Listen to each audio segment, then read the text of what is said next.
Other than the primary landing location in Atlas Crater, 3 alternative sites can be targeted in case that any anomalies or other unexpected events prevent the start of the landing sequence for the primary candidate site.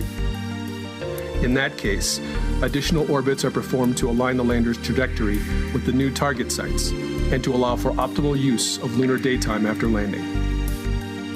During the landing sequence, the lander performs a series of automated actions. Approximately 1 hour before planned touchdown, the lander begins the deorbit insertion phase, firing its thruster to reduce its parallel altitude from approximately 100 kilometers to 25 kilometers. Continuing on its orbit, the lander moves to the far side of the moon, losing direct line of sight and communication with ground station. Approximately 45 minutes later, the lander reappears from behind the moon and begins its braking burn to slow down its descent. Onboard instruments are used to determine the distance from the lunar surface. The lander utilizes a power descent control algorithm developed by Draper Laboratories, using proprietary guidance, navigation, and control software, drawing from years of experience dating back to the Apollo program. In the final moments before landing, the lander relies on its assist thrusters to perform a soft touchdown. Attempting a lunar landing brings many challenges. This is truly a daring endeavor. The impact of landing is mitigated by a shock absorption system inside the landing gear. After landing, the lander performs initial checkout activities to confirm the integrity of its systems. Simultaneously, stable power delivery to all systems is resumed, and electricity is generated via the surface-mounted solar arrays.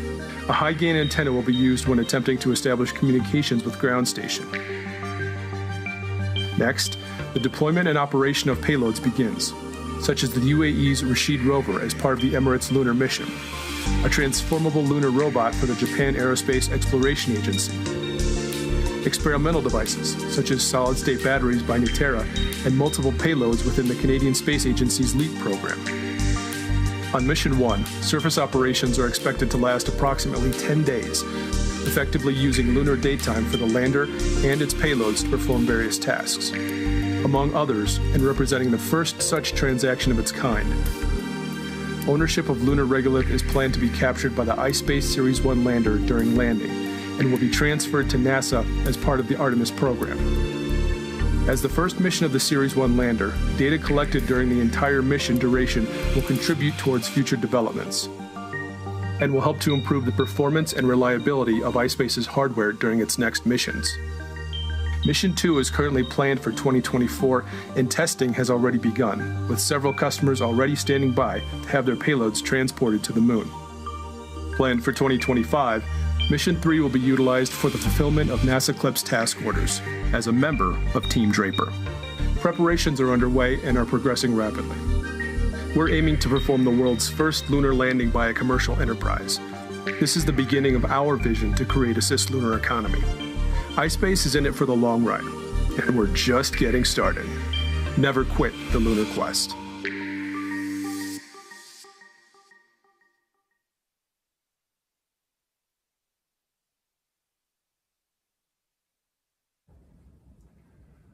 Hello everyone, this is Hiroshi Yamakawa, President of the Japan Aerospace Exploration Agency, JAXA. I'm sure you are all very excited to be watching the moon landing by iSpace's M1 mission. Currently, the United States, Japan, and many other countries are planning lunar exploration missions. These missions will be conducted through international cooperation and in collaboration with many industries. While many players are aiming for the moon, the M1 mission will be the first commercial attempt by a private company to land on the moon. I'm very happy and proud that the Japanese company is about to achieve this challenge. The iSpace lunar lander also carries a transformable lunar robot, the result of joint research between JAXA and private companies. The data acquired by the robot will be used for research and development of a crewed pressurized rover and will contribute to Japan's future space exploration activities. JAXA will steadily carry out the mission of the transformable lunar robot and pass the torch to future lunar exploration missions. Lastly, I wish the M1 mission a successful landing on the moon.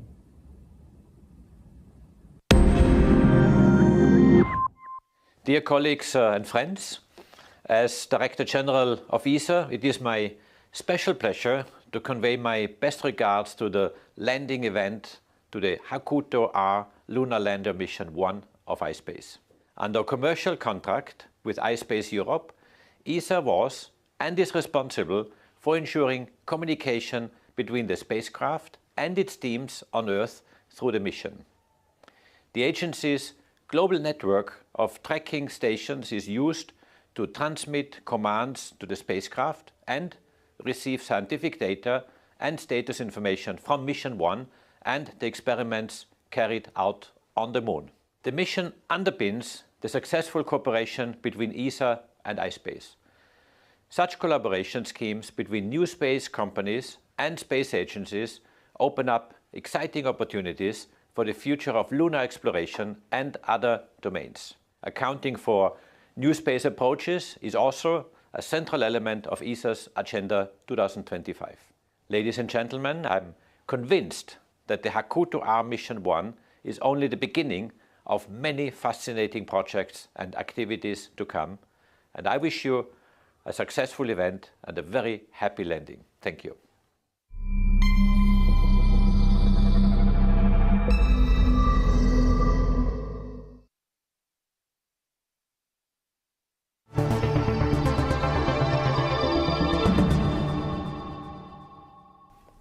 Hi, I have been following the M1 mission with great attention. I am confident that this mission will provide precious data and experience which will support iSpace commercial development in the years to come. iSpace has been among the first space resources-focused companies to come to Luxembourg, and we are very proud to have been able to support the team since the very beginning. After the successful listing of iSpace on the Tokyo Stock Exchange beginning of April, we look forward to the next chapter of iSpace success story, and particularly to the M2 mission, which will onboard a rover made in Luxembourg.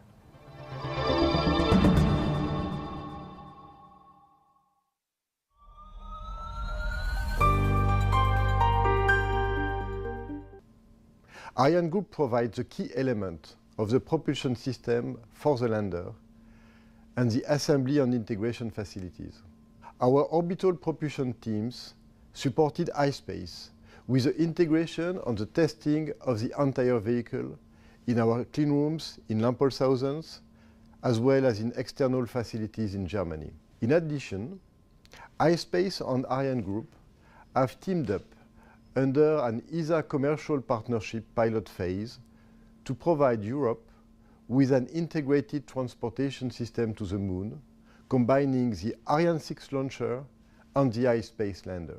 With this M1 mission, iSpace has become the first commercial company to reach lunar orbit. The landing attempt will mark first use of an ArianeGroup propulsion system for landing on the Moon.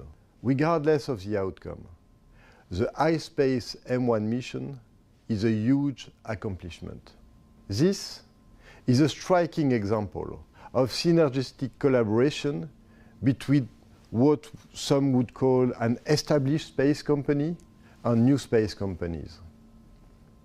iSpace is a very dynamic and innovative new space company.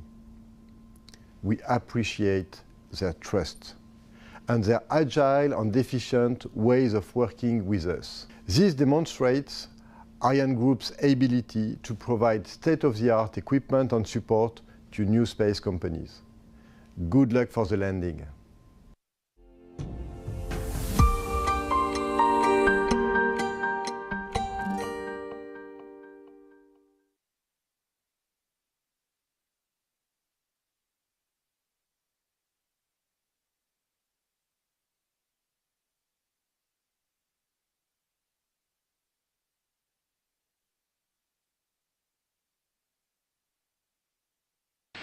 Three, two, one, ignition.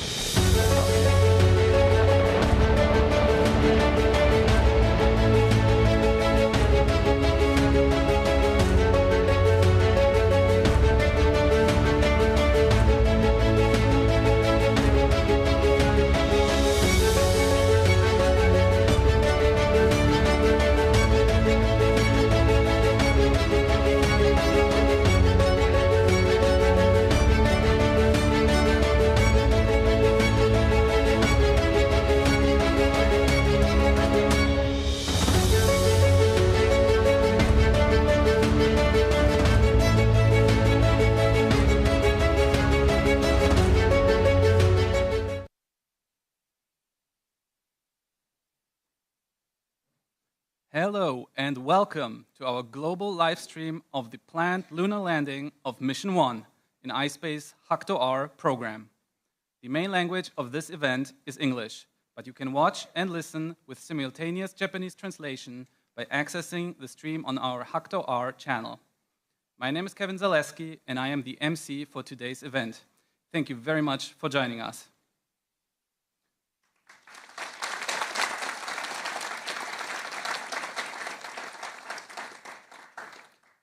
Many of you may have followed the launch of Mission 1 last December.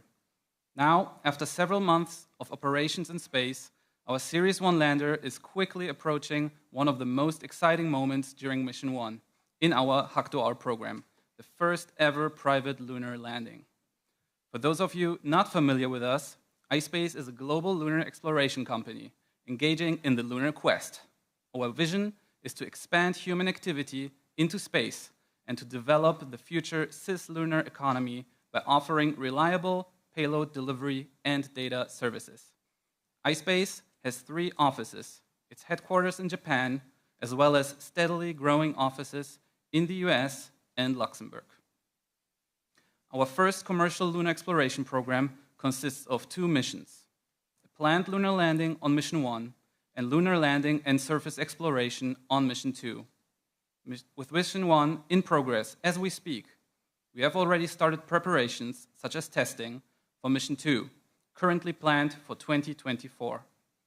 Furthermore, iSpace is rapidly progressing development for Mission 3, currently planned for 2025, which will not only use our next-generation Series 2 lander, but will also deliver payloads for the NASA CLIPS program to lunar orbit and surface. iSpace is a member of Team Draper and proud to contribute to the Artemis program during its upcoming Mission 3. Today, we are following the progress of our mission from a venue close to the HAKUTO-R Mission Control Center. We are here at the Neo Tsukide exhibition at the National Museum of Emerging Science and Innovation on Odaiba, Tokyo. As you can see, we are surrounded by a moon-themed landscape, including a full-scale model of our Series 1 lander. So you can imagine that everyone is super excited to land on the real moon today. Our Series 1 lander on Mission 1 is being monitored from the HAKUTO-R Mission Control Center, or MCC, during its descent towards the lunar surface. As you can see in this live feed, our team is getting ready for landing. Now, before we continue with our coverage here on location, let us first hear from our MCC crew about what exactly we expect to happen during the next approximately 50 minutes.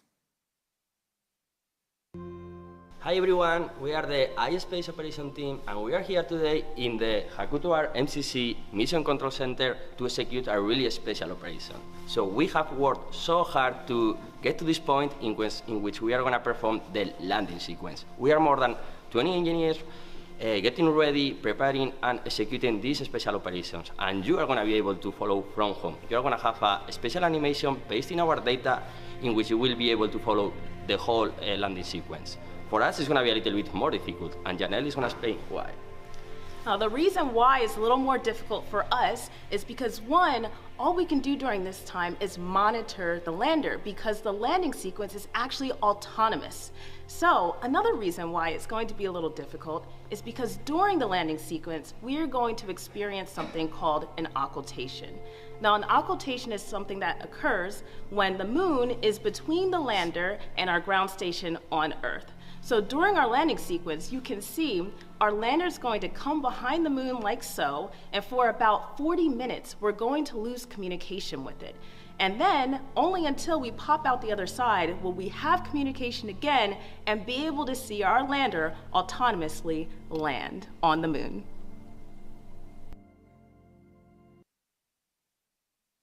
As we heard from Janelle earlier, the lander is expected to have already performed its deorbit insertion maneuver autonomously.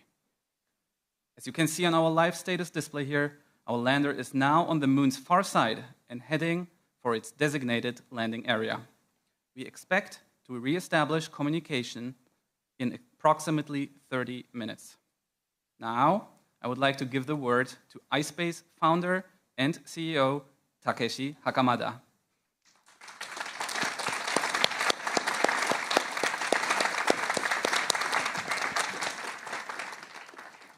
Hello, my name is Takeshi Hakamada, founder and CEO of iSpace. In 2010, a small company with a big vision was born. And then after 13 years and meeting many colleagues and supporters, we have reached to the day when our lander will land on the moon. In the early days, not many people believed that we could actually land on the moon. But we kept believing and worked very hard. And as a result, I'm really proud to be here with you today. Since our Mission 1 launch in December last year, our lander and our team have already achieved amazing things, succeeding operation of privately funded and then developed hardware and the software and the payload in space for over 100 days. Now we are getting close to our destination for Mission 1, lunar landing and surface operation. However, I want to emphasize again that our accomplishment, 8 out of 10 milestone successes, will contribute toward the development of our next missions, Mission 2 and Mission 3, which already have started in parallel.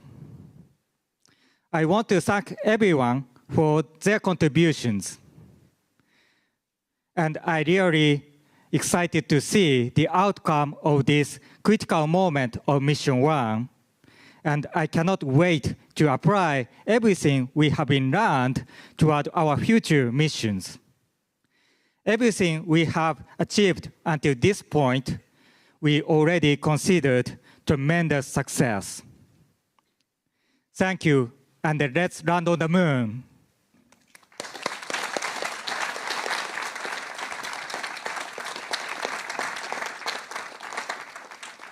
Thank you, Hakamada-san. We're very excited to give you a closer look at the status of our lander and what we expect to happen today. But first, let us hear from iSpace CTO Ryo Ujie for details about our achievements during Mission 1 so far and what we hope to achieve today.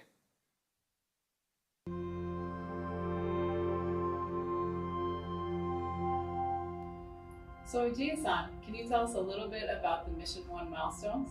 Okay, yeah, sure. And as you know, in total we have a 10 success milestone, but we have already completed 8 of 10 milestone. Then let me explain our achievement one by one. Then our first milestone, success 1, is the completion of launch preparation. Because even before launch, we had to do a lot of things, including testing, assembly, integration, and so on. That was also really great achievement for us. And then after that, success 2 happened. That is like a separation from a launch vehicle. Because during the launch operation, the lander needed to withstand really harsh mechanical condition. Then success 3 came. Success 3 is the completion of initial critical operation. That was a really critical moment for us. But finally, we established really stable communication, attitude, and power condition of the lander. Then after that, in order to fly to the moon, we need to control our the trajectory, lander trajectory. Then we carried out the first orbital control maneuver. Then we achieved success 4. Then after 1 month steady flight operation, success 5 came, and then we kept operating a few more orbital control maneuver. Then when we were ready for the first lunar orbit insertion maneuver. That is success 6. And then success 7 is the moment to enter the lunar gravity region. Then the lander carried out really long burn to enter the gravity region. Then that was also really critical operation, but we successfully completed that operation too. Even during the lunar orbiting phase, we carried out a few more orbital control maneuvers, and then now we are ready for the landing sequence. Then now we are in success 8. Then we will move on success 9. Success 9 is the completion of our landing sequence. Landing sequence itself is just 1 hour, but most critical moment in our mission. Then if we successfully land on the moon and then establish the steady communication and power status, finally we deployed our customer rover and then complete success 10. Okay, so there are 10 milestones. Do you think you could tell us a little bit more about some of the critical moments that you experienced? Okay, definitely the success 3. Then success 3 is the completion of initial critical operation. In general, of course, this is the really critical moment for all spacecraft. But even in our case, we were struggling with the completion of this success milestone because communication and attitude were not as our plan. But our flight team showed really great performance, and then finally we achieved this moment. And then this success gave us more confidence in our flight capability. So you mentioned several times about maneuvers. Can you tell us a little bit more about that? Okay, yes. The maneuver means orbital control maneuver. Then when we carry out the orbital control maneuver, we always use this our main propulsion system. Then by carrying out this orbital control maneuver, we can control the trajectory of the lander. Then even when we enter the lunar gravity region, we also need to carry out really long orbital control maneuver operation. It is a more than 7 minutes burn. Burn means we need to keep activating this propulsion system more than the 7 minutes. Then that was a really critical operation, and then we were really nervous about that. Then this is also great achievement to carry out this type of really critical operation as a commercial space startup. Then this success 7, the achievement was a really great moment for us. So there are actually quite a few milestones. Why did you choose to set 10?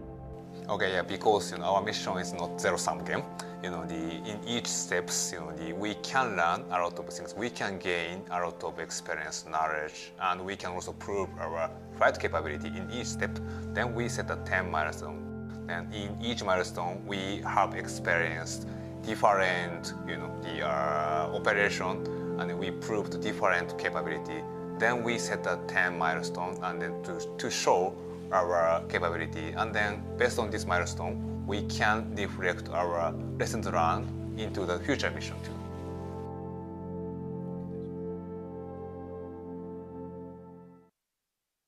Thank you, Ujie-san. Now we welcome Yoshitsugu Hitachi, our lead lander system engineer, who oversees the overall integration of our lander system and payloads.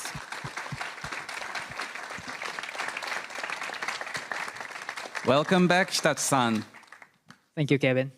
So, our CTO Ujie-san just told us that we have achieved milestone 8 already. Looking at our status display, where do you think we are now with our lander? Yes, Kevin. So, as our CTO Ujie-san just explained, so we have completed all the milestones up to success 8, which means that we are ready for the landing sequence. That means we are now moving towards success 9, which is lunar landing. So as you can see, the lander is now currently on the backside of the moon and waiting for it to establish a communication with the ground station and reappear from the backside of the moon to finally land on the sun side of the moon now. Thank you, Hitachi-san. And with the planned lunar landing approaching quickly, let us have a look at a summary of today's expected events.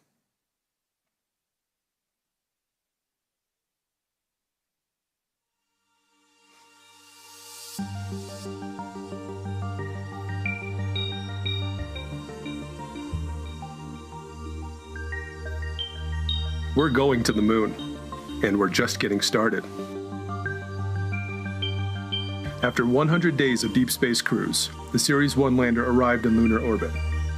The successful completion of this long voyage not only validates the Series 1 lunar lander design, it represents the completion of a series of successes for iSpace, the verification of our communication technology, structural design, software, maneuver operations, and others, all while having overcome unexpected issues and hurdles along the way.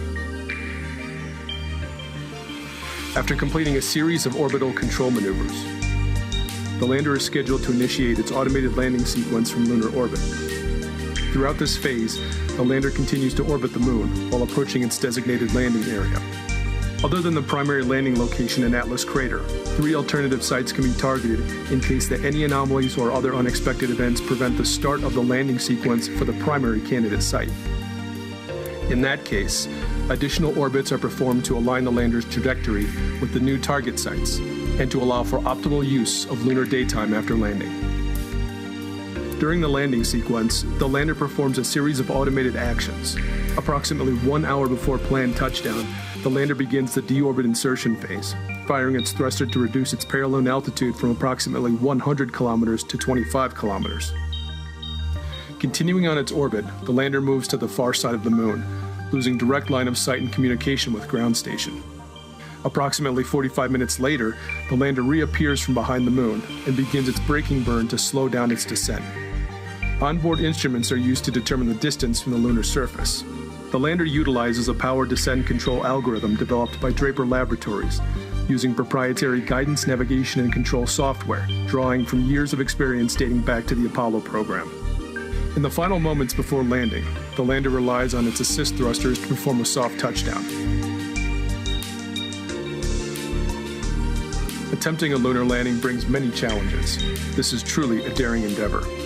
The impact of landing is mitigated by a shock absorption system inside the landing gear. After landing, the lander performs initial checkout activities to confirm the integrity of its systems. Simultaneously, stable power delivery to all systems is resumed, and electricity is generated via the surface-mounted solar arrays. A high-gain antenna will be used when attempting to establish communications with ground station. Next, the deployment and operation of payloads begins, such as the UAE's Rashid rover as part of the Emirates Lunar Mission, a transformable lunar robot for the Japan Aerospace Exploration Agency, experimental devices such as solid-state batteries by Terra, and multiple payloads within the Canadian Space Agency's LEAP program. On Mission 1, surface operations are expected to last approximately 10 days, effectively using lunar daytime for the lander and its payloads to perform various tasks. Among others, and representing the first such transaction of its kind, ownership of lunar regolith is planned to be captured by the iSpace Series 1 lander during landing and will be transferred to NASA as part of the Artemis program. As the first mission of the Series 1 lander, data collected during the entire mission duration will contribute towards future developments and will help to improve the performance and reliability of iSpace's hardware during its next missions. Mission 2 is currently planned for 2024, and testing has already begun, with several customers already standing by to have their payloads transported to the moon. Planned for 2025, Mission 3 will be utilized for the fulfillment of NASA CLPS task orders as a member of Team Draper. Preparations are underway and are progressing rapidly. We're aiming to perform the world's first lunar landing by a commercial enterprise. This is the beginning of our vision to create a cislunar economy. iSpace is in it for the long ride, and we're just getting started. Never quit the lunar quest.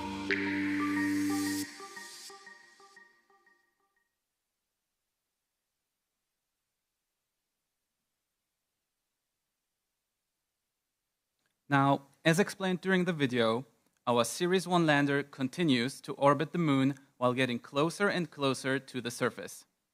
There is no communication link with the lander for a large portion of this process, but the required actions are pre-scheduled and the lander executes them according to our calculations. Let us hear a bit more about what exactly we expect to happen until planned touchdown, again from Hitachi-san. So Hitachi-san, tell us a bit about the expected initial status of our lander before landing. Yeah, thank you very much, Kevin. I'm pleasure to be here to explain all the sequences of the landing.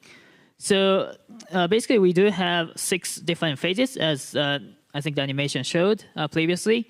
So all those phases are very important to achieve the successful landing.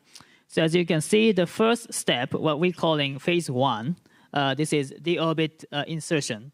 So deorbit insertion is short burn of our main engine to deorbit from deorbit the circular lunar orbit and enters into a new trajectory for the landing. So in this phase, we are still the lander is at a very high speed, about 6,000 kilometers per hour, and then do less than a minute of a main propulsion system to fire the main propulsion system to do this burn. I see. And what happens next? And the next step is the cruise landing phase. So in this phase, the lander cruises in this new trajectory after DOI. So in this phase, basically the velocity doesn't change much, but the altitude changes drastically from 100 kilometers to 25 kilometers. And so basically the lunar gravity is still pulling the lander to decrease the altitude and up to 25 kilo.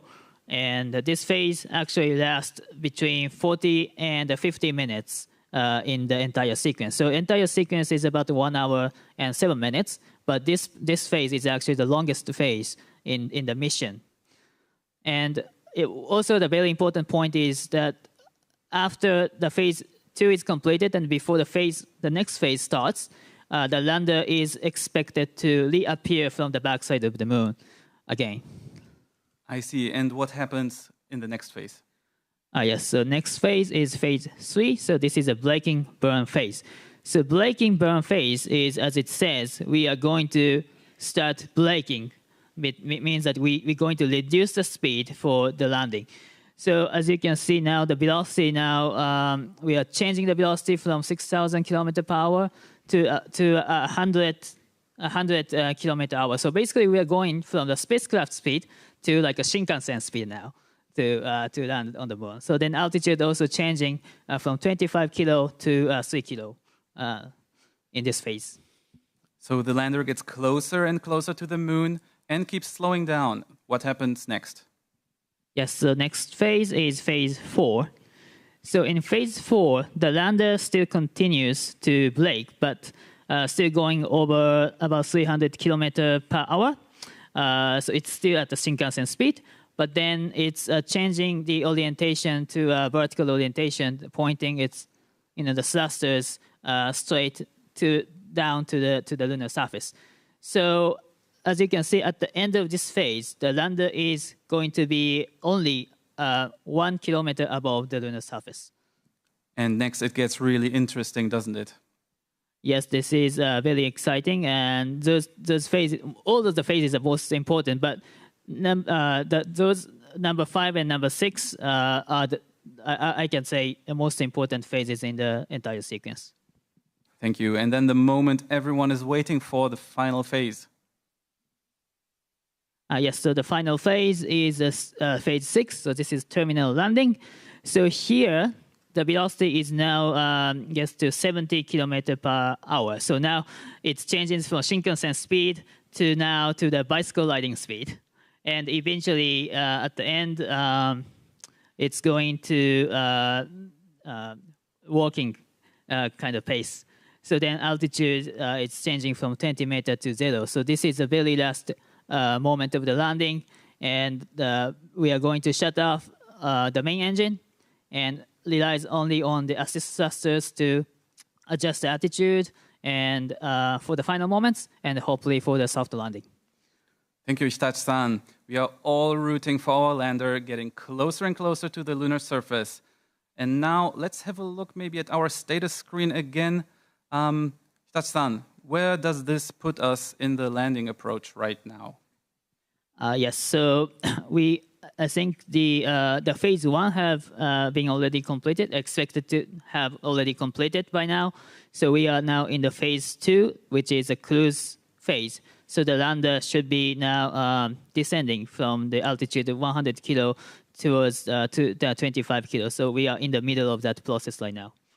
Thank you, Hitachi-san. And Hakamada-san, are you slowly getting a little bit nervous? Not at all. I'm just watching a successful landing.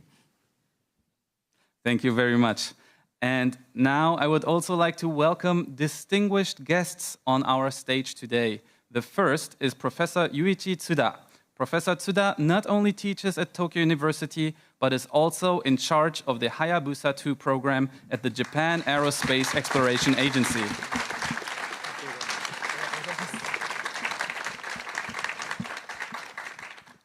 Tsuda-san, welcome. Yeah, thank you. And thank you for letting me be here. And I'm really excited to witness this great event. And congratulations to Hakamada-san and the iSpace team for the success so far. And I was leading the mission called Hayabusa 2. That is an asteroid sample return mission that was successfully completed 3 years ago. So what I did there was to fly the spacecraft to an ever unexplored asteroid Ryugu and landed there twice and collected samples and returned them back to the Earth. So, so isn't it cool? So what you're going to do is to send a spacecraft to a celestial body that has 20,000 times higher gravity than that of Ryugu, only with the power of the private sector. So what a challenge.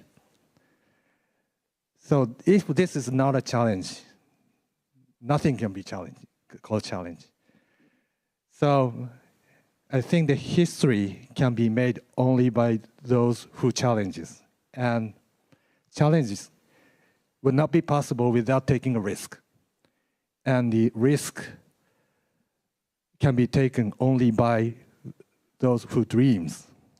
So iSpace teams, you are all excellent dreamers. So I hope all your success, and more importantly, I'm an engineer, so from the engineering point of view, get as much data as possible throughout this learning process and recall all the experience throughout this mission for the more sustainable lunar activity that you are going to do, and to expand this lunar exploration activity to a more global one. So Godspeed iSpace, Godspeed HAKUTO-R. Thank you. Thank you very much. Thank you. Thank you very much, Professor Tsuda, and we wish you all the best with your future endeavors. Please enjoy the show. Next, I am happy to welcome Airbus Ventures Manager, Partner Thomas Delaouin here on stage with us. Airbus Ventures has been one of our first international shareholders, and they possess a strong insight into the global space industry.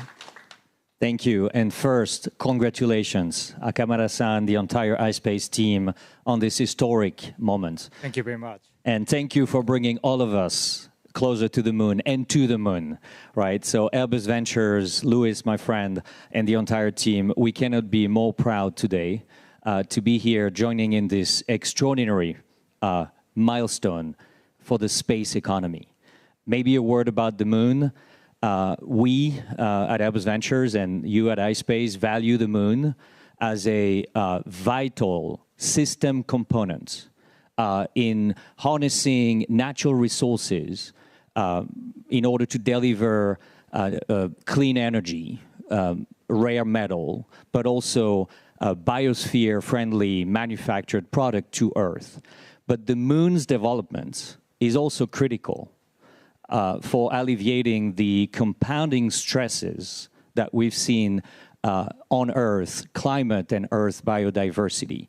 This is also a tremendous opportunity, a business and economic opportunity that now we see iSpace uniquely positioned to pioneer. So this world is full of planetary system challenges. iSpace now, with the talent, the global mindset, but also this sustained vision and the thorough execution and the global team building along these years of development, is a key actor to address those planetary challenges. So our message to the team is to keep going. The moon is a way, and please, again, congratulations for this historic moment. Thank you. Thank you, Akamada-san. Thank you. Thank you very much. Thank you, Mr. Delaouin, and we are very excited for what the future may bring for private space. Now, I'm very excited to welcome another iSpace crew member here at our venue. Scott Moon, our lead assembly, testing, and integration manager, who helped not only build the Series 1 lander for Mission 1, but who is already working on our Mission 2 lander.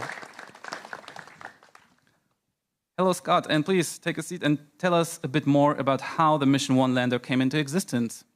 Sure, Kevin. So I had the good fortune to join iSpace in November 2020, and in April of 2021, the iSpace team was deployed to Germany to begin building the M1 lander. We spent the next year in Germany building the lander in those facilities.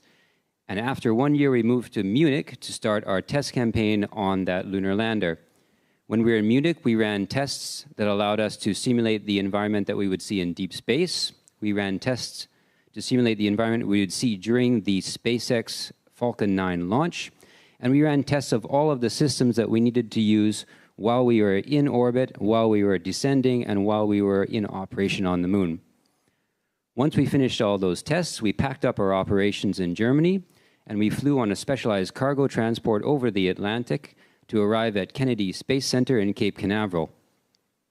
The AIT team personally escorted the lander over, and once we landed in Florida, we spent 2 months with our launch preparations, which included fueling the lander and doing a final systems checkout. After those 2 months, we said goodbye to our lunar lander, we put it inside the fairing, and it was integrated into the launch vehicle to be launched in December of 2022. That's basically the M1 story in a nutshell. Thank you, Scott. You're welcome. And again, thank you for your hard work.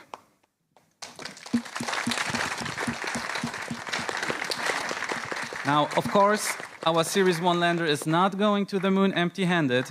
It is carrying several payloads, expected to start operations on the lunar surface after landing.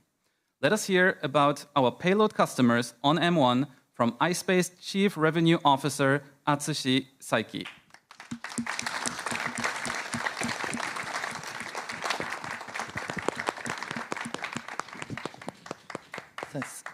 Saiki-san, tell us, who is going to the moon with us? Okay, thank you, Kevin.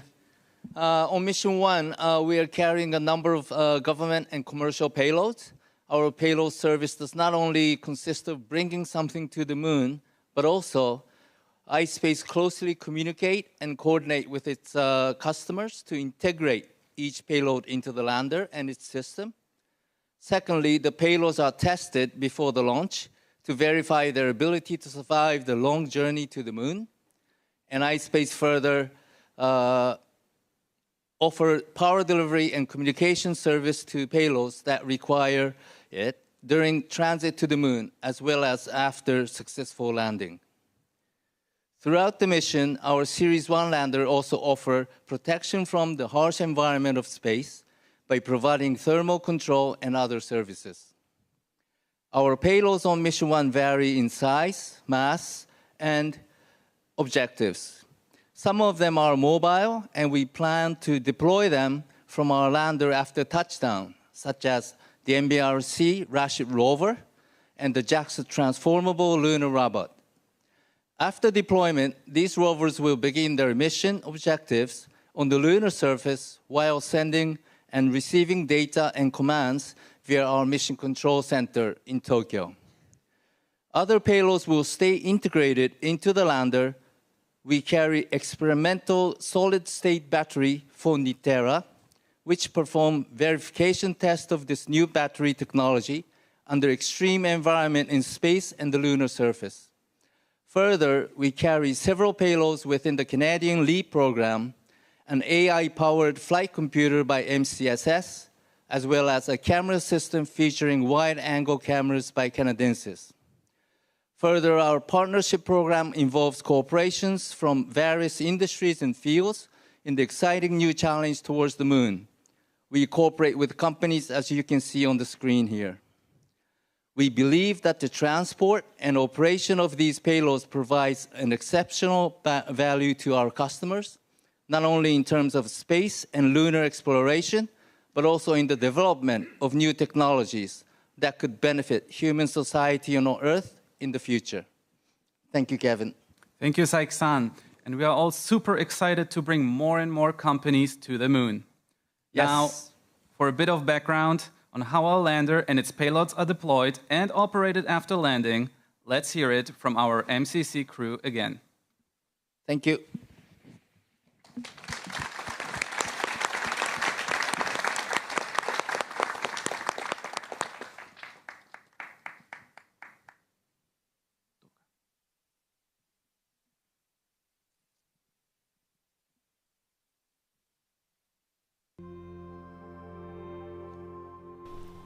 As soon as our spacecraft detects contact with the lunar surface, it will go to TDM, which is touchdown mode.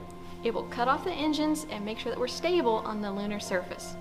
After that, we'll perform many checkouts to make sure every system and our customers are still working as expected. One of the first things that we will do is deploy our high-gain antenna when we're on the surface. So our high-gain antenna will allow us to download all of the data and pictures and photos that we've taken throughout our mission. The lunar environment is completely different than the environment we've been facing up until this point. Most people probably think the moon is this cold, desolate place, but it can get very hot in the sunlight, up to 120 degrees C. So the first thing we'd do again is a full checkout of our system. And once we have our high-gain antenna, which allows us to send much more data back to Earth than we could in cruise, then we're ready to deploy our customer rovers. The bigger one is the MBRSC rover. So it has been flying up here. Once it's time to deploy, the arm folds down with the rover on it, and then we release the rover, and it can drive off to go do some great science.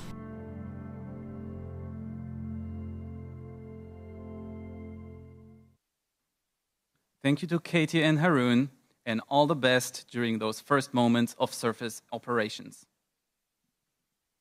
Now, we are happy to have a quick message from a very special guest, Yamazaki Naoko-san, a former JAXA astronaut who flew on the space shuttle to the International Space Station, will very soon be connecting remotely with us. Yamazaki-san, hello, can you hear us? Hello, Kevin. Yes, I can hear you very well, and congratulations for your achievements so far.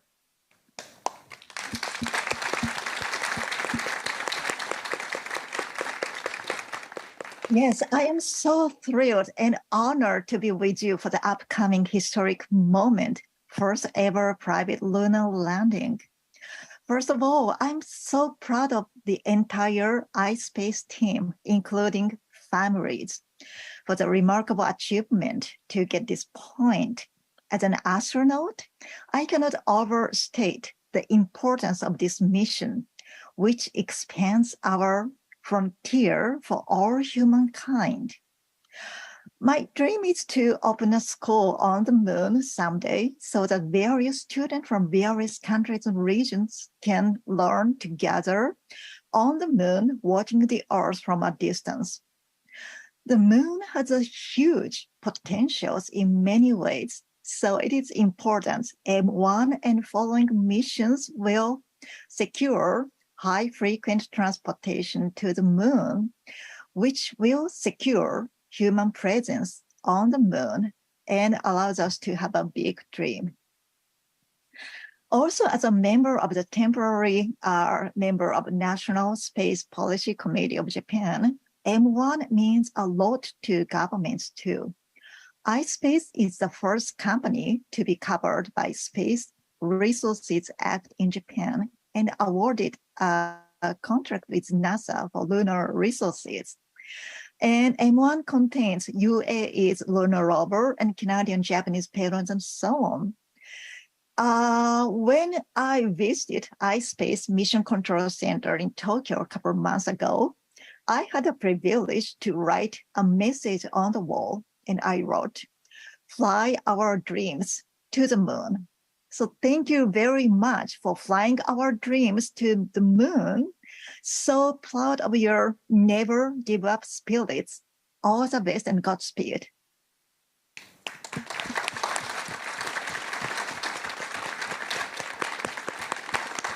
Thank you so much, Yamazaki-san, and it's always a great pleasure to have you with us.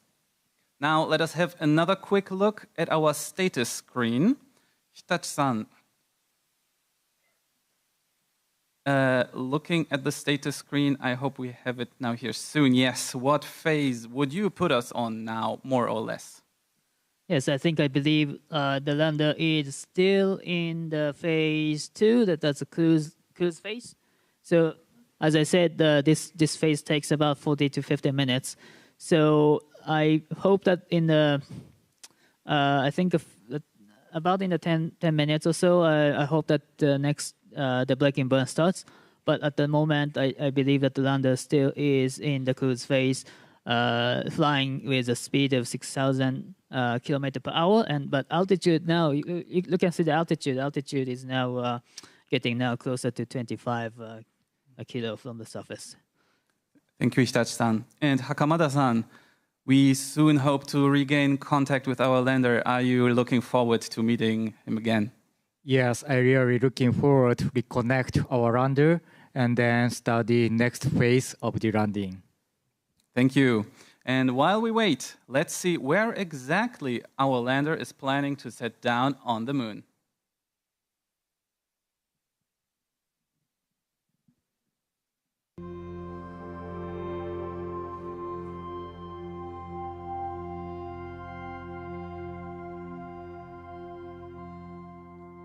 We are collaborating with a group of international experts to have finding suitable landing sites on the moon. This can allow the missions to have 12 days of sunlight on the lunar surface. Let's start with where are these 4 candidate landing sites? Well, we're having 4 landing sites. One prime landing site, which is the most exciting one we find, which is at Atlas Crater. And we have 3 backup landing sites. One is not too far from the prime landing site, which is Lacus Somniorum. One then in the western hemisphere, where we have Oceanus Procellarum and Sinus Iridum. All of our landing sites are in the northern hemisphere and are very exciting for their scientific potential and are well suitable to act as backup landing site in case the landing does not work of any of the others. We selected our site using both scientific and technical criteria. So for instance, we want to go to a place relatively flat, devoid of boulders, but we also want to maximize the science output with having some geological diversity. And in order to proceed, we collected data from space mission currently orbiting the moon that we processed. We tried to translate our criteria into calculation steps, and then we came up with a list of possible sites that we scored and we ranked. I think from the beginning, the landing site selection working group started with having safety in mind, the safety of landing and also safety of Rashid rover traversing the moon. Rashid rover is designed to overcome obstacles of up to 10 centimeters of height and also to drive over the slopes of maximum 20 degrees. When we reach there, definitely we have a lot of ideas to do a lot of science experiments. We are going to study the regolith on the landing site, and also we are going to study the thermal characteristics, and also we have nice and exciting ideas on experimenting with different materials interacting with the regolith on the landing site.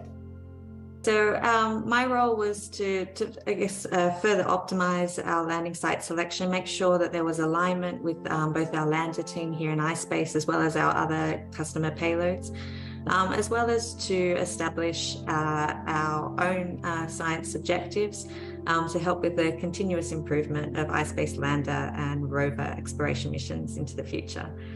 Each of the 4 selected landing sites are incredibly unique and will offer fantastic scientific value, and they're just really exciting opportunities. To land on any of the given landing sites, we have to make sure the spacecraft is passing over it. But then as the moon rotates over in its own axis, we only have one given opportunity every lunar month, right? So every 28 days. So in order to minimize the time that passes between any of the prime and any of the landing opportunities, in case there's any deviation from the nominal, then we selected these 3 landing sites that will be accessible within just a few days.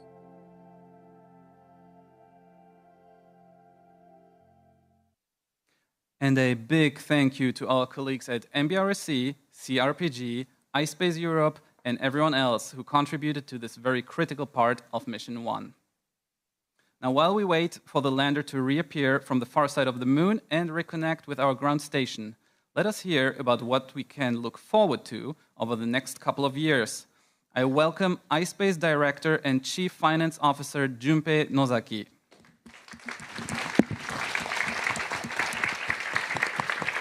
Okay, thank you, Kevin. So while I wait for Mission 1 landing, let's talk about the future. So we have Mission 2 next year and Mission 3 in 2025. And let me explain. Mission 2 will use a Series 1 lander, same as right now in the space, but we'll also bring a micro rover, which currently our Luxembourg team is developing. And also for Mission 3, right now, our next generation lander, Series 2 lander, is manufactured in the US, Colorado, Denver. And this will bring 2 satellites to the lunar orbit. And also, they will land on the far side, Uragawa, of the moon. So this is a very fantastic mission going forward in 2025. And also, Mission 3, we are going to bring NASA payload under a program called CRIPS, Commercial Lunar Payload Service. So we will contribute to a NASA Artemis program too. So next page. I like to stress most important thing about a sustainable business model. So we are not a company doing just one single mission, but rather we are doing 3 missions at the same time altogether.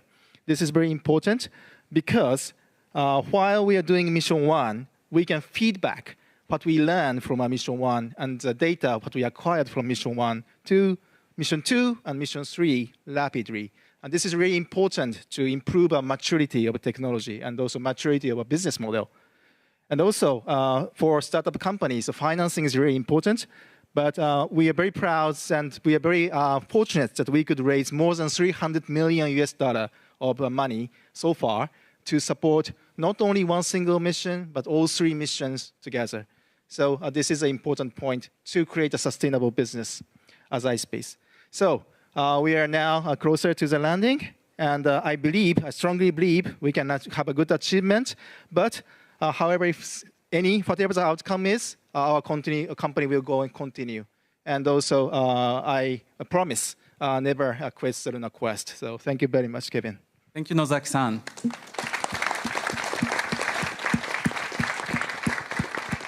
And we are all very excited to see the progress on our follow-up missions. Now, I would like to welcome Scott Moon on the stage once again. Scott, join us once more, please. Thanks, Kevin. Thank you, Scott. And we just heard that preparations for Mission 2 are already in full swing. Tell us a little bit more about the ongoing assembly, integration, and testing activities. Sure. So during the M1 integration and testing that I described earlier, we gained a lot of valuable information about how the lander responds and how it fits together. And our design teams have already incorporated all that information into the design of the M2 lander, making some small improvements to improve the performance. Also, the last 100 days in spaceflight have given us very valuable information about how we perform in space. And this information has also already been incorporated into our updated design. So we spent the last 4 months with our teams building a development model of the M2 lander, and the testing on this has been completed 2 weeks ago. This information tells us how the new design will be performing. We are also incorporating this information into our new design, and I'm really happy to announce that as of last week, we started building M2 flight model lander. The first pieces have already been assembled, and we are on our way to the M2 launch. Thank you, Scott. You're welcome.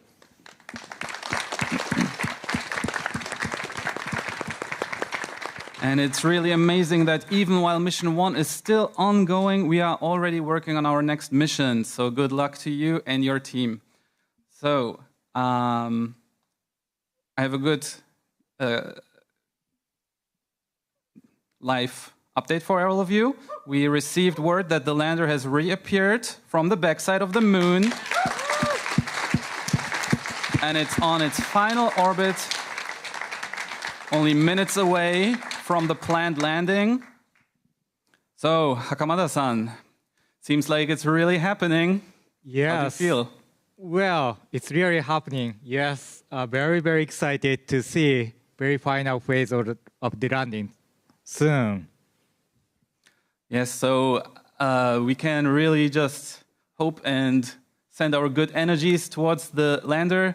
So Hitachi-san, looking at the display, what is the status? So it looks like I think that the display is still the simulation modes, but I think it seems that if everything is going as expected, I think we should have entered now the braking burn phase. So it should be maybe the altitude is about 25 kilo, and if everything is okay, then I think braking burn is continuing to slow down the speed from 6,000 from about 100,000 kilometer per hour to a few hundred kilometer per hour. Thank you, Hitachi-san. And actually, for everyone here, we were able to download several images and videos from our lander over the last few days. Again, these are not real-time images, but they were taken from lunar orbit around 100 kilometer altitude. So let's have a look at these images.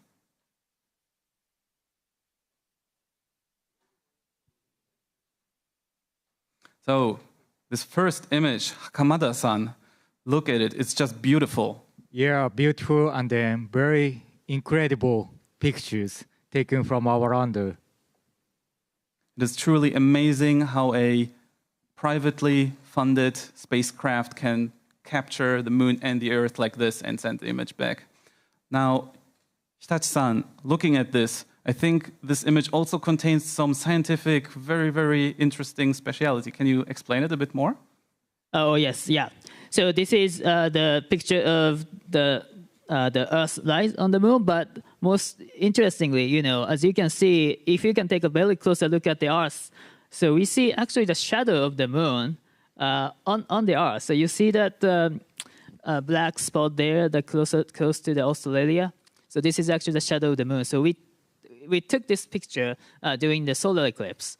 So it's really interesting to see this kind of the phenomena, not from the Earth, but from the lunar orbit. So this is very interesting and very exciting picture. Thank you, Hitachi-san. And I believe we also have a video that I would like to share with you. Wow. Hakamada-san, doesn't this look amazing? Well, this is real video.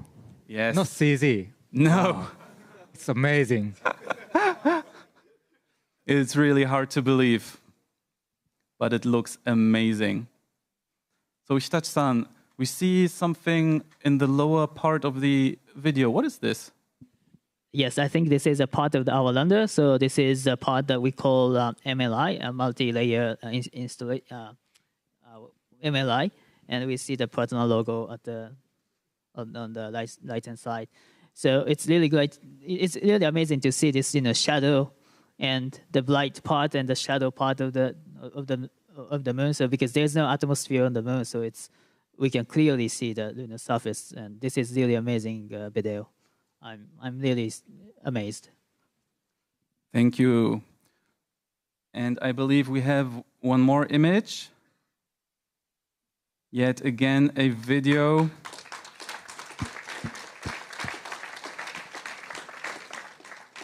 Hakamada-san. Well, another amazing, video. I cannot tell any word. Beautiful. It really transcends words and it is just amazing. So now I would like to ask Hakamada-san and Hitachi-san to join our crew on your seats. And for the last few minutes, we are almost 5 minutes before planned landing, I would like to ask you to continue viewing the event and let's all root for our lander while we wait for the planned landing. Thank you.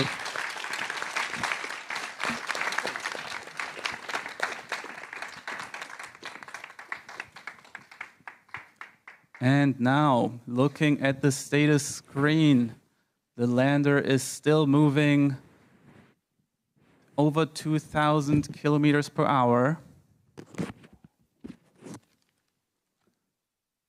Please let me point out here that we might lose communication with our lander during descent. This is to be expected, and we will reconnect as quickly as possible. Also, if you see any sudden changes in the simulation, this might also be caused by our system of how we simulate it. Even if the lander appears to be on the surface or anywhere else, please wait for our final confirmation from our MCC. As soon as we receive final word, we will share it with you. And you see our MCC crew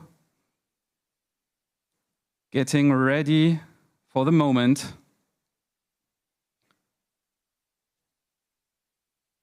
Anxiously awaiting, getting their stations ready.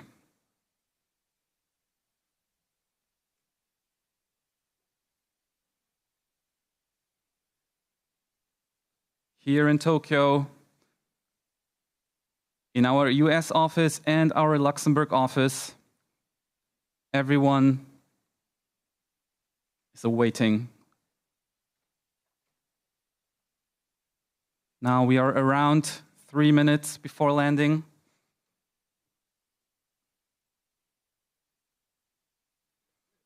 You can see the tension in everyone's faces.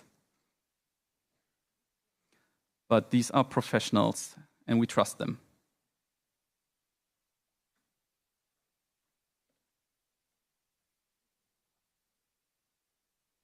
Now, we see the speed of our lander in the upper right corner, around 700 kilometers per hour, under 7 kilometers above the surface. We are getting closer and closer.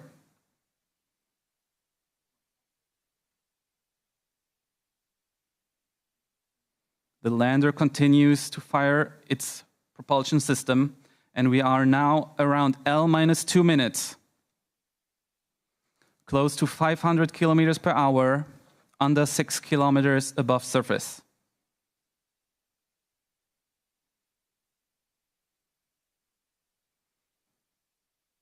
We are only moments away from the planned touchdown on the lunar surface. Everyone who worked on this mission is anxiously anticipating how it will turn out. Please note again, communication with our lander may be interrupted during descent, and it might therefore take a little bit of time for our ground crew to confirm the status of our lander. We will share the latest situation with you as soon as possible. Even if you see the lander landed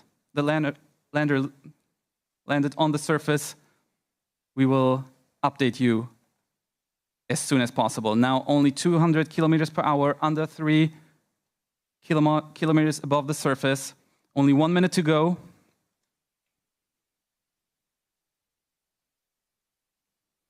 (190, 180 kilometers per hour), under 2 kilometers. The lunar lander keeps braking. Now in vertical orientation. Only 1 kilometer above the surface remaining. We're getting closer and closer.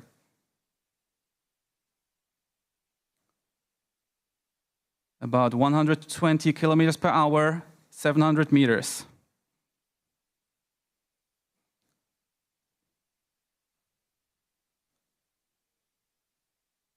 We will soon have reached the planned landing time, at which point I might ask you to wait for a few moments for us to confirm the status. 60 kilometers per hour, 20 meters, final approach. 10 meters. And our simulation might have lost its connection with the MCC. No reason for concern yet. We are still seeing the animation going. 3 kilometers per hour. Only meters above the surface now.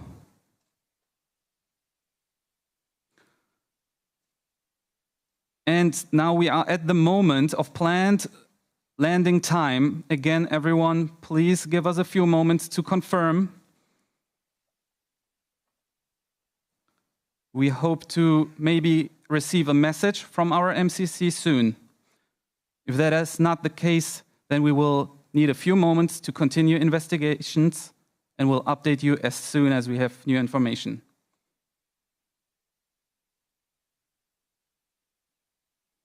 Our MCC crew standing by, waiting to confirm. Everyone is laser focused right now.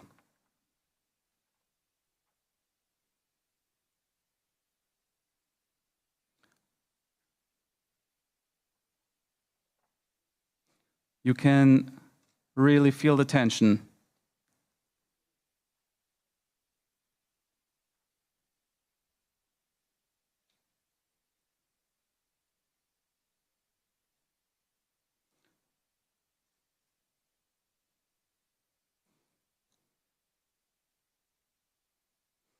Please allow us a little bit more time to confirm the status of our lander.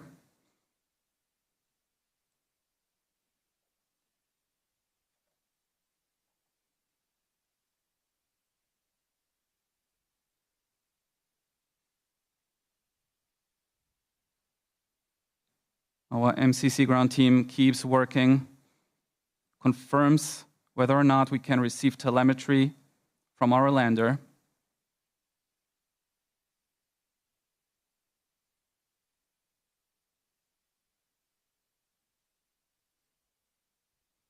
So they are continuing to investigate.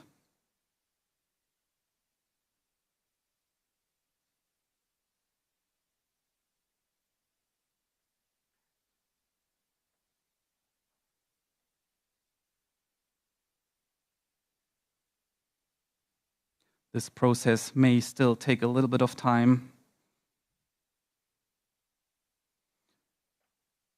And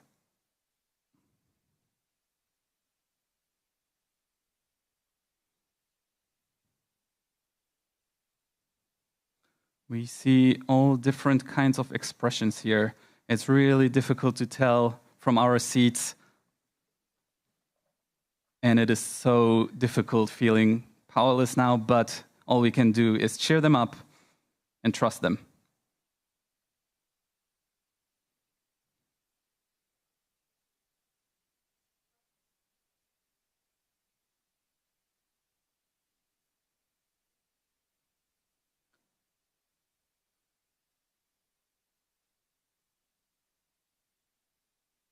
Please give us a few more moments.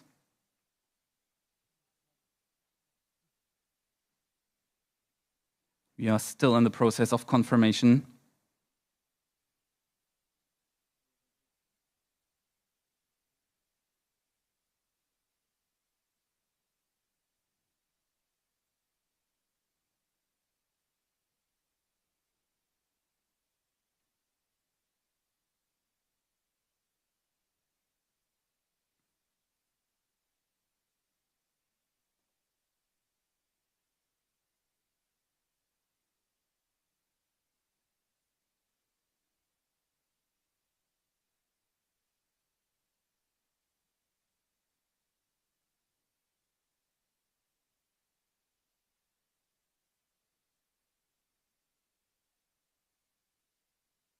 The team keeps on working tirelessly.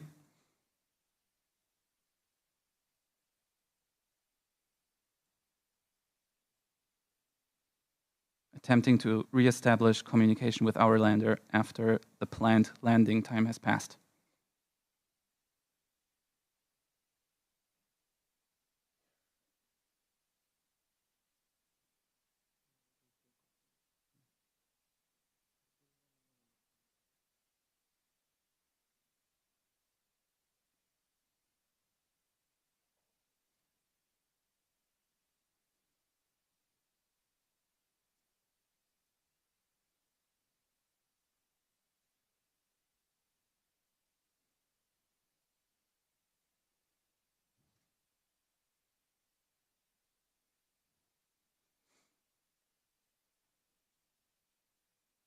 Thank you everyone for your patience.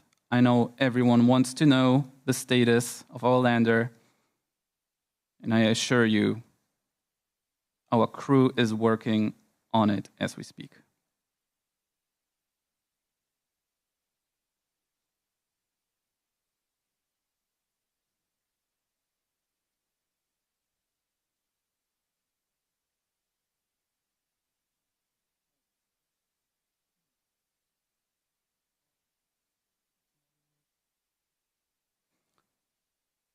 So while we continue to confirm, we will be with you again in a few moments. Thank you very much for your patience, and we will give you updates as soon as we have them. Thank you for your patience, and we'll be right back.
Thank you for your patience. As of now, our MCC crew is still continuing to investigate the lander's status. So we ask you to bear with us a little bit longer, and we will be right back. Thank you for your patience.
At this moment, we have not able to confirm successful landing on the lunar surface.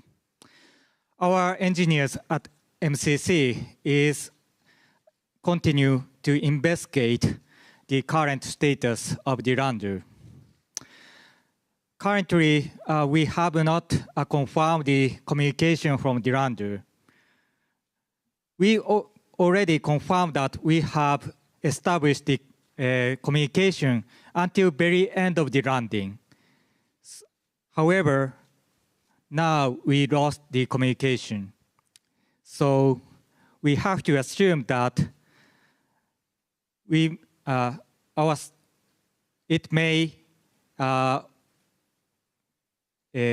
could not complete the landing on the lunar surface. Our engineers will continue to investigate the situation, and then we will update you the further information once we finish the investigation. At this moment, what I can tell is we are very proud of the fact that we have already achieved many things during this mission 1. As I said, we have been secured the communication at the very end of the landing. That means we acquired actual flight data during the landing phase. That is great achievement for the future missions, Mission 2 and the Mission 3. To that end, that is important to feedback what we learned from this Mission 1 to Mission 2 and the Mission 3. That's why we built our sustainable business model to continue our effort for the future missions. I'd like to thank you, all of the employees who have been contributed to this mission since the beginning of this company and then to the present. And then also our families who continue to support us. And then our shareholders, HAKUTO-R partners, and our customers, and the suppliers, and everyone who believe in iSpace vision. We will keep going. Never quit Lunar Quest. Let me allow to speak in Japanese to the Japanese audience next. 現在のところ、ミッション1のランダウンですね、月面への着陸が確認できておりません。我々のですね、MCC のエンジニアが今ですね、得られた情報をもとにですね、調査を継続しております。MCC の報告によりますと、月面のですね、着陸のところまでですね、通信は確立できていた模様ですが、現在通信が確立できていないという状況のようです。この後ですね、さらにエンジニアが状況を調査をしますので、最新の状況が分かり次第ですね、またアップデートさせていただきたいと思います。今ここで私たちが言えることはですね、すでにミッション1はですね、非常に大きな成果を残したということです。先ほど申し上げたように、月面の着陸のところまでですね、通信が確立できていました。ということはですね、実際の着陸までのフライトデータがですね、確実に得られたということです。これをもとにですね、我々の次の使命はミッション2、ミッション3でですね、しっかりとこのナレッジをフィードバックをして、次の技術の成熟度を上げていくということです。そのために我々は継続的なビジネスのできる環境をですね、整えてきました。今回このミッションを進めていくにあたってですね、弊社の社員、この会社のですね、設立から今までですね、多くの社員に多大な貢献をしてくれました。そして家族の皆様、そして我々を信じて、我々のビジョンをですね、信じ続けてくれた株主の皆様、HAKUTO-R のパートナーの方々、そしてお客様、サプライヤーの方々、多くの皆様にですね、感謝を申し上げたいと思います。我々は歩み続けます。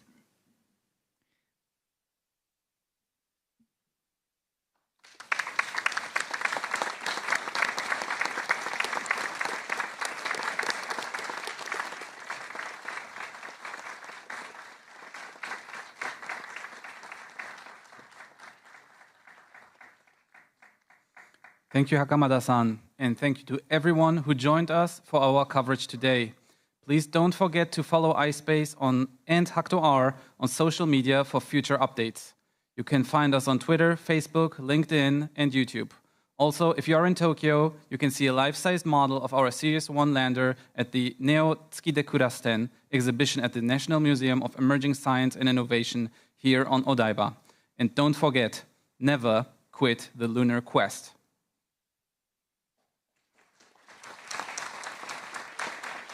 どうもありがとうございました。